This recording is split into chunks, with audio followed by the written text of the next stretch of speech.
Students, कैसे हैं आप सब। मैं हूं शिखा और आप सबका स्वागत है हमारे channel due worksheet for you में।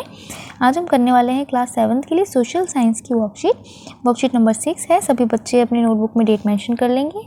6 अगस्त 2021 7th क्लास के साथ अपना सेक्शन लिख देंगे ABCD। स्टूडेंट अपना नाम और अपने क्लास टीचर का नाम ज़रूर मैंशन कर दें। चलिए साइंस में पढ़ते हैं। आज का हमारा टॉपिक है एनवायरनमेंट, यानी कि हमारा पर्यावरण। पर्यावरण में आज हम पढ़ने वाले हैं, पहला जो हम टॉपिक पढ़ रहे हैं वो है हाइड्रोस्फीयर, यानी कि हमारा जल मंडल। हमने लास्ट टाइम पढ़े थे हमारे एनवायरनमेंट में कितने मंडल हैं, ठीक है। तो यहाँ पर आ जाएगा, ये आज जो ऊपर लिखा है वो है जल मंडल। तो चलिए पढ़ना शुरू करते हैं। The domain of water is referred to as hydrosphere, यानी कि जो हमारा एरिया होता है जो पानी वाले हिस्से को दिखाता है वो हमारा जल मंडल यानी हाइड्रोस्फीयर कहलाता है। It comprises various sources of water and different type of water bodies like river, lakes, seas, ocean, etc. ये बहुत सारे स्रोत, बहुत सारे सोर्सेज दिखाता है, जैसे कि हमारी नदी, झीलें, समुद्र और सागर, ठीक है, जलाशय। चलिए आगे आते हैं महासागरों पे। ओशियन, महासागर।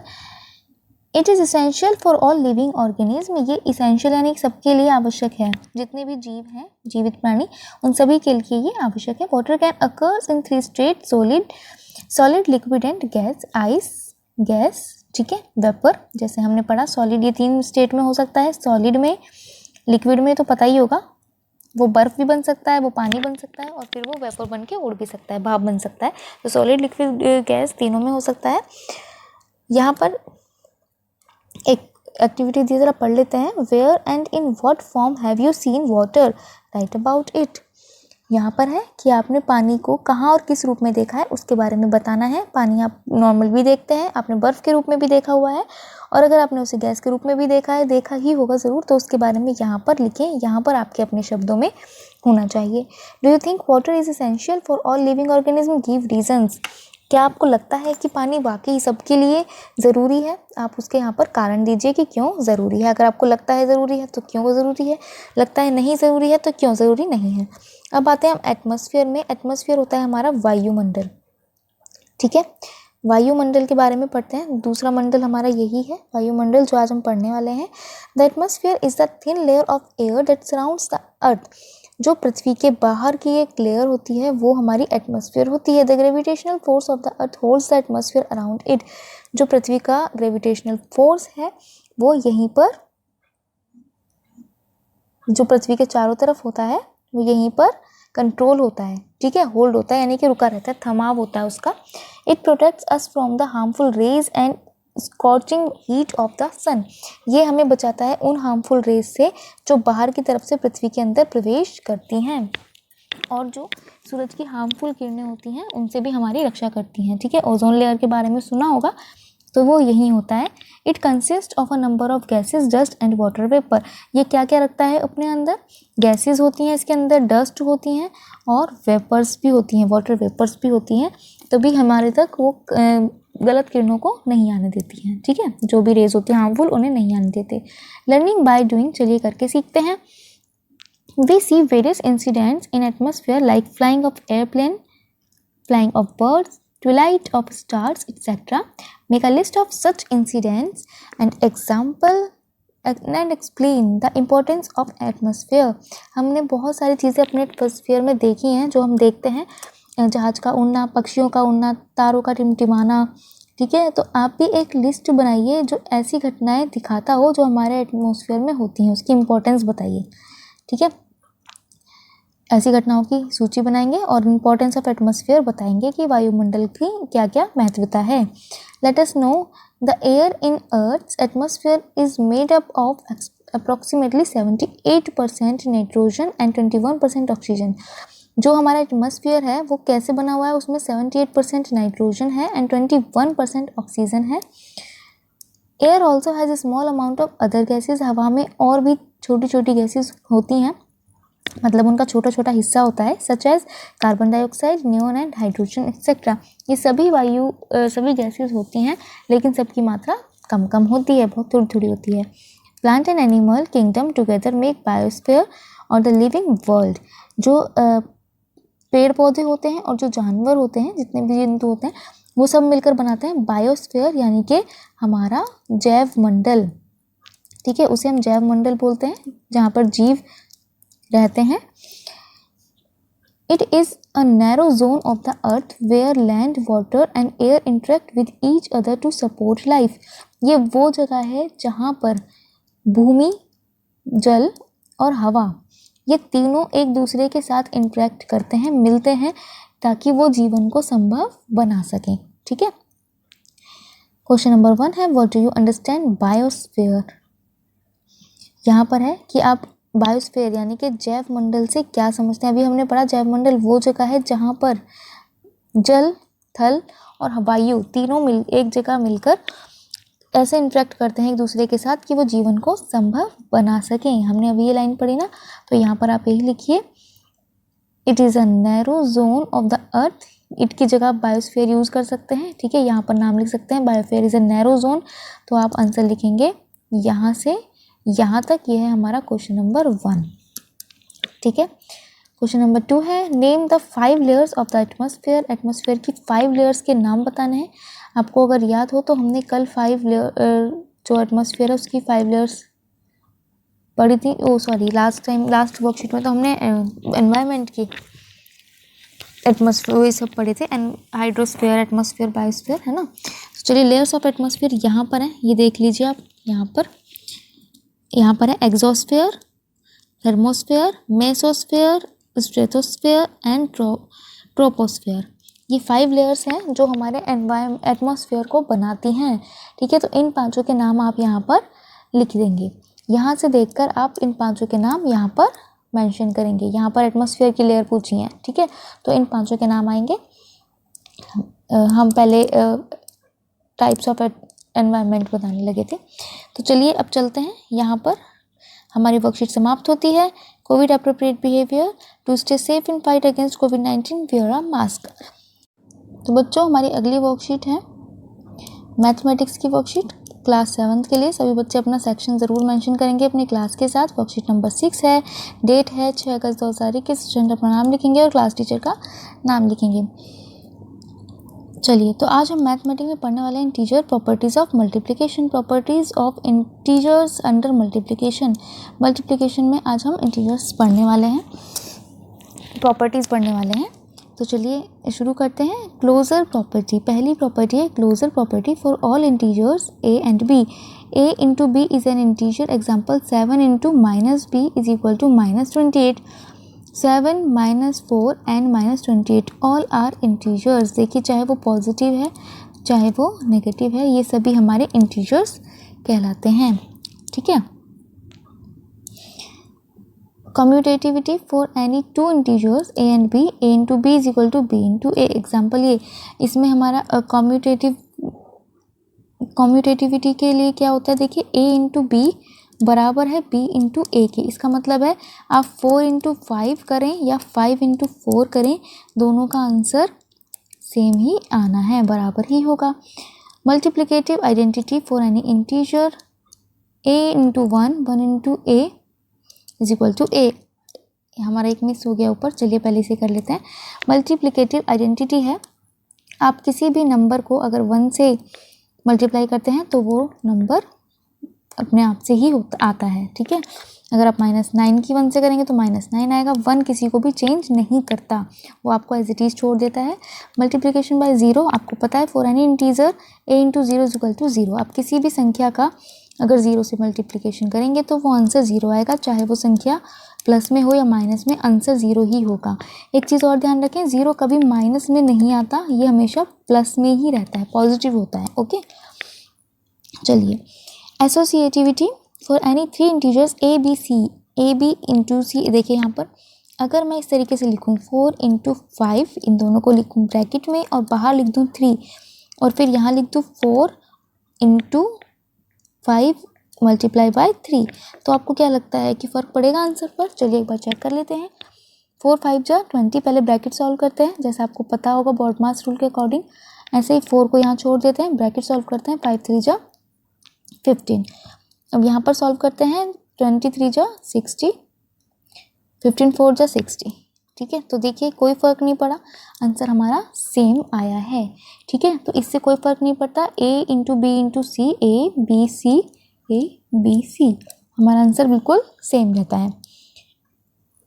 Distributivity for any three positive integers A B C, A into B plus C, A into B, अच्छा डिस्ट्रीब्यूट करना मतलब कि तोड़ देना। देखिए अगर मैं यहाँ पर लिखती हूँ 4, इसको हम ब्लैक यूज़ करते हैं, मैंने लिखा 4 इंटू और यहाँ पे लिख दिया 2 + 3। ठीक है, तो अगर मैं इसको ब्रेक कर दूँ, इसका आंसर तो पहले देख लीजिए यहाँ पर क्या आएगा, 4 इंटू और 2 + 3 हो जाएगा 6, तो 4 6 जा 24। ठीक है, 24 हमारा आंसर है, 24। तो चलिए अब हम इसको ब्रेक करके देखते हैं कि इसको ब्रेक डिस्ट्रीब्यूट कैसे करना है। इसका मतलब है कि 4 की मल्टीप्लाई 2 से भी होगी और 3 से भी होगी, या तो हमने इसे पहले ही प्लस कर दिया या फिर हम इसे ब्रेक कर देते हैं। अब आंसर चेक करते हैं, यहाँ से 4 इंटू 2, साइन किसका है, प्लस का, तो प्लस का साइन, फिर 4 की मल्टीप्लाई किससे होगी, 3 से, तो यहाँ पर आ जाएगा 4 2 जा 8 + 4 3 जा 12। अब इसका आंसर चेक कर लेते हैं, 12 एंड 8 हो गया 20। ठीक है, तो हमारा आंसर, अच्छा हाँ हमने गड़बड़ कर दी थी। देखिए 4 इंटू यहाँ पर अंदर आएगा 5, हमने मल्टीप्लाई कर दिया था, 2 और 3 प्लस होते हैं तो 5 होता है, तो आंसर आ रहा था 20। यही आंसर हमारा यहाँ आया है और यही आंसर हमारा यहाँ आया है। ठीक है, तो हम इसको चाहे पहले प्लस कर लें उसके बाद आंसर सॉल्व करें, या फिर हम इसको ब्रेक करके करें और उसके बाद इन दोनों को प्लस करें, तो भी हमारा आंसर सेम आएगा। ये डिस्ट्रीब्यूटिविटी होती है। तो चलिए आगे पढ़ते हैं क्वेश्चन नंबर 1 की तरफ। लेट्स कंप्लीट द टेबल, हमारा क्वेश्चन नंबर 1 है, let's complete the table. Statement 1 है हमारी, स्टेटमेंट 2 और नेम ऑफ द प्रॉपर्टी लिखा हुआ है यहाँ पर। अब ज़रा देखिए, ये हमारी प्रॉपर्टीज़ हैं जिनका हमें नाम यहाँ पर बताना है। तो हम यहाँ पर क्या करते हैं, प्रॉपर्टीज़ को नाम दे देते हैं, 1 2 3 4 5 6। यहाँ पर मैं नंबर लिख दूँगी ताकि आप अपने नोटबुक में सही से लिख पाएँ। पहली स्टेटमेंट में है -15 into 17 is equal to -255। -15 and 17 both are integers and -255 is an, ये क्या होगा, हमने यहाँ पर देखा था क्लोजर प्रॉपर्टी।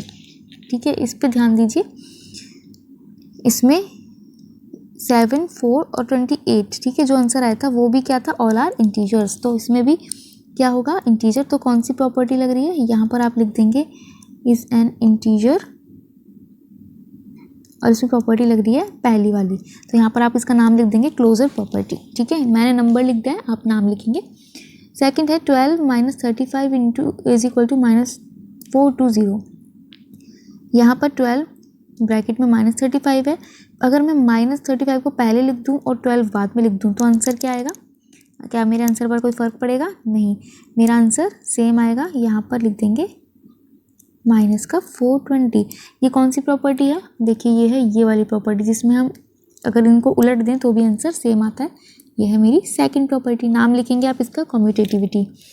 ठीक है, थर्ड है -25 इंटू 1। 1 से जो हम करते हैं वो कौन सी आइडेंटिटी थी, हमारी मल्टीप्लिकेटिव आइडेंटिटी, जिसमें 1 से मल्टीप्लाई किया जा रहा है।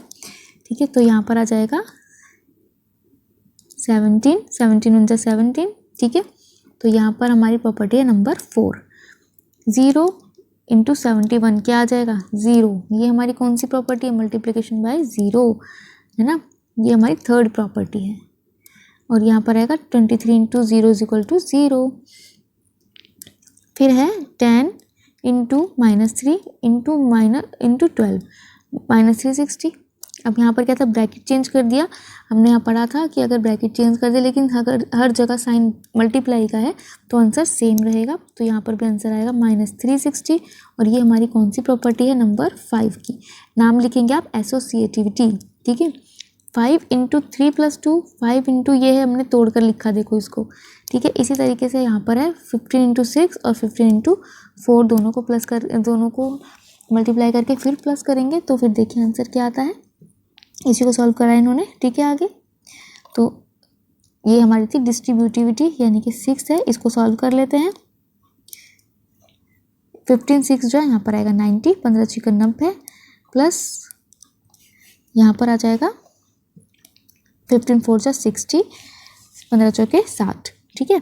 तो इन दोनों को अगर हम प्लस कर देंगे तो आंसर हो जाएगा 0, 9 और 6 15, 150 हमारा आंसर आ जाएगा, ठीक है। तो यहाँ पर हम आंसर लिख देते हैं डायरेक्ट 150। इसे आप नोटबुक में खोल कर कीजिएगा पूरा, और यहाँ पर नाम लिखेंगे distributivity, okay. Name of properties हो चुका है। क्वेश्चन नंबर 2 पर आते हैं। Fill in the blanks space with an integer to make the given numeric expression true. चलिए इसको कंप्लीट कर लेते हैं। हमें इसे सॉल्व करना है। -4 × 48, बताइए किससे मल्टीप्लाई करें 4 का कि 48 मिले।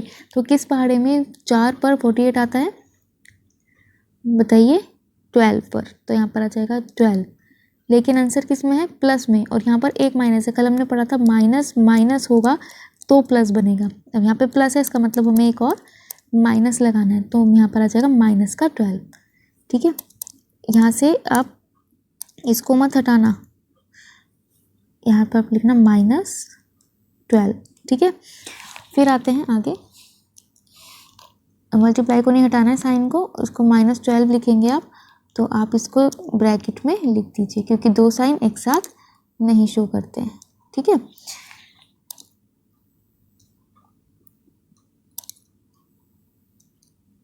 =, फिर है 8 × -72। 8 से किसकी मल्टीप्लाई की जाएगी, -72 है 9, और ये साइन आएगा माइनस का, ठीक है 9। चलिए अगला है 26 -48 -48 × -36। तो यहाँ पर क्या आंसर हो जाएगा, आप देखिए 26 की जब आप -48 से मल्टीप्लाई करेंगे तो आप क्या पाएंगे, आपको मिलेगा, यहाँ पर लिख देते हैं नीचे 1248 माइनस का, ठीक है। और यहाँ पर 48 की मल्टीप्लाई हम करेंगे अगर 36 से, तो हमें आंसर मिलेगा 1728, लेकिन यहाँ पर दोनों ही माइनस के हैं, तो यहाँ पर आंसर हो जाएगा प्लस में, और प्लस माइनस क्या हो जाएगी, माइनस, यानी कि आपको 1728 में से 1248 घटाना है, ठीक है। इसमें से इसको माइनस करना है, तो आपके पास आंसर आ जाएगा 480, और साइन आंसर में लगता है बड़ी संख्या का। बड़ी संख्या कौन सी है, 1728, तो इसका साइन है प्लस, तो हम इसका आंसर प्लस में ही लिखेंगे, यानी कि हमारा 480 प्लस का ही आएगा, ठीक है। तो यहाँ पर आंसर लिख देते हैं 480। फिर है 7 50 - 2, यहाँ पर देखिए ऐसे लिखा है 50 - 2, तो आप क्या करेंगे, 7 × 50 - 2 हो गया, 50 में से 2 हम कम कर देंगे, 48 हो गया, और 7 की मल्टीप्लाई 48 से करेंगे तो आएगा 7 8 जा 56, ठीक है, कैरी हो जाएगा 5, 7 4 जा 28, और यहाँ पे हम लिख देंगे पूरा 3 3 6 33, 28 में 5 33, ठीक है। तो 336 हमारा इसका आंसर आ जाएगा। यहाँ पर लिख देते हैं 3 3 और 6, हो गया। क्वेश्चन नंबर 3 लिखते हैं, इन a test of 10 questions 5 marks are rewarded for each correct answer and -2 marks are given for each wrong answer and 0 is given for the unattempted question, यानी कि जो अटेम्प्ट नहीं किया उसके लिए कोई मार्क्स नहीं है। If Rama answered 6 questions correctly and 3 questions incorrectly and did not attempt the last question, then how many marks will she get? देखिए जो आंसर सही है उनके लिए 5 नंबर हैं, ठीक है, और जो गलत हैं उनमें -2 मिलेगा, यानी कि 2 नंबर काट लिए जाएंगे, और उसके बाद जो आपने अटेम्प्ट नहीं किया उसमें कोई मार्क्स नहीं है, ना काटा जाएगा ना जोड़ा जाएगा, ठीक है। क्वेश्चंस कितने हैं टोटल, उसमें 10। अगर उसमें से 6 सवालों के जवाब दिए हैं सही, ठीक है, तो कितने 5 नंबर का एक क्वेश्चन है सही में, तो जब 6 सवालों के जवाब दिए हैं सही तो 5 क्वेश्चन सही करने पर 30 नंबर उसे यहाँ मिले, और उसने 3 क्वेश्चन किए हैं गलत, ठीक है, तो गलत पे कितने -2 नंबर मिल रहे हैं, और एक क्वेश्चन उसने छोड़ दिया है, वो हो गया है 0, ठीक है। तो यहाँ पर हो गया 30, और इसका कितना हो जाएगा 3 2 जा 6 माइनस का, और यहाँ हो जाएगा नंबर 0, ठीक है। यहाँ है -6 तो ये हो जाएगा 30 माइनस 6, यहाँ प्लस कर देंगे बीच में, कितने कितने नंबर मिल रहे हैं, 0। 30 में से 6 गए यानी कि 24, उसको कितने मार्क्स मिल रहे हैं, 24 मार्क्स। ठीक है, इसको आप पूरे स्टेटमेंट के साथ कीजिएगा। चलिए इसको यहाँ पर ऐसे छोड़ देते हैं, आंसर आएगा 24। तो आज की वर्कशीट में इतना ही। आज हमने सीखा मल्टीप्लिकेशन की प्रॉपर्टीज़ के बारे में। ठीक है, इनके बारे में पढ़िए, समझिए और यहाँ पर नाम लिखिएगा, पूरा नंबर मैंने सिर्फ आपके लिए लिखा है। इस क्वेश्चन को बिल्कुल तरीके से करेंगे स्टेटमेंट के साथ। कोविड अप्रोप्रिएट बिहेवियर मैसेज है, to stay safe in the fight against कोविड-19 वियर अ मास्क। अगर आपको वीडियो पसंद आया तो प्लीज़ चैनल को सब्सक्राइब करें। तो चलिए मिलते हैं अगली वर्कशीट के साथ। 7th क्लास की अगली वर्कशीट हम लेकर आएंगे कल। तब तक के लिए खुश रहिए, स्वस्थ रहिए और पढ़ते रहिए। Thank you, bye bye.